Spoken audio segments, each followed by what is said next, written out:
شروع اللہ رب العزت کے بابرکت نام سے جو بڑا مہربان نہایت رحم کرنے والا ہے۔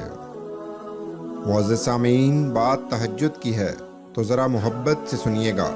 تہجد میں اپنے رب کے آگے سجدہ ریز ہو کر گفتگو کرنے میں جو لطف ہے وہ کسی دوسری شے میں نہیں۔ تہجد کے وقت اللہ وہ دعائیں بھی سن لیتا ہے جسے دنیا ناممکن کا خطاب دے چکی ہوتی ہے۔ جب اللہ کسی بندے سے خوش ہوتا ہے تو اس کے لیے نیکی کرنا آسان اور گناہ کرنا مشکل بنا دیتا ہے۔ محبت جب اللہ سے ہو جاتی ہے تو ملاقات کی تڑپ فجر سے شروع ہوتی ہے اور تہجد پر ختم ہوتی ہے۔ نصیب کی لکیروں کو بدل دیتی ہیں تہجد کی دعائیں، اور تہجد سے تمہارا یہ تعارف بے وجہ تو نہیں ہو رہا، آخر کچھ تو ہے جو ممکن ہونا ہے۔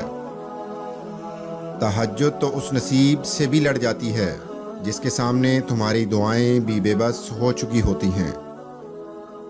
تہجد کی نماز اپنے اندر کچھ راز رکھتی ہے جسے صرف اللہ پاک سے محبت کرنے والے ہی جان پاتے ہیں۔ اگر تم اکیلے ہو اور کوئی ساتھ نہیں دیتا تو جان لو کہ تہجد رب سے ملوانے کی طاقت رکھتی ہے۔ تہجد کی نماز کے لیے جاگنا اللہ کی بے شمار نعمتوں میں سے ایک نعمت ہے۔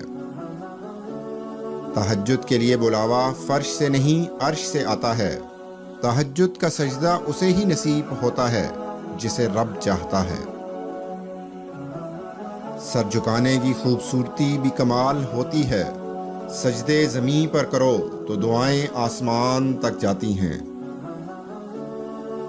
جو شخص پابندی سے استغفار کرتا رہے، اللہ تعالیٰ اس کے لیے ہر تنگی سے نکلنے کا راستہ بنا دیتا ہے۔